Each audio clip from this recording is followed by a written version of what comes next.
Hello viewers, இன்னைக்கு ஆடி வெள்ளி. இன்னைக்கு எங்கள் வீட்டில் லன்ச் என்னன்னு பார்த்துடலாம் வாங்க. சூடான வடித்த சாதம்,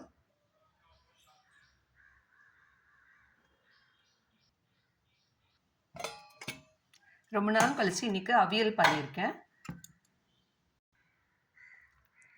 அவியல் பண்ணும்போது ரொம்ப தண்ணி விட வேண்டாம், கொஞ்சமாக தண்ணி தெளித்து காய் வேக வச்சா போதும். தேங்காய், பச்சை மிளகாய், சீரகம், 2 சின்ன வெங்காயம் அரைச்சி விட்டு இறக்குனதுக்கப்புறம் ஆறுனதுக்கப்புறம் கொஞ்சமாக தயிர் விட்டு தேங்காய் எண்ணெயில் கடுகு உளுத்தம்பருப்பு தாளித்து விட்டோன்னா செம்மையாக இருக்கும். அரைக்கீரை பொரியல் பண்ணியிருக்கேன்.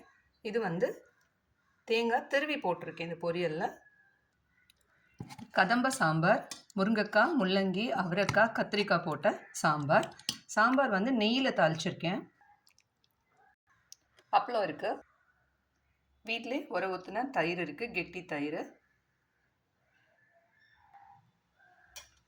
ஸோ இதுதான் இன்றைக்கி எங்கள் வீட்டு லன்ச்சு. வாங்க சாப்பிடலாம். இந்த வீடியோ உங்களுக்கு பிடிச்சிருந்ததுன்னா லைக் பண்ணுங்கள், கமெண்ட் பண்ணுங்கள், மறக்காமல் சப்ஸ்கிரைப் பண்ணுங்கள். நெக்ஸ்ட் வீடியோவில் பார்க்கலாம். தேங்க்யூ.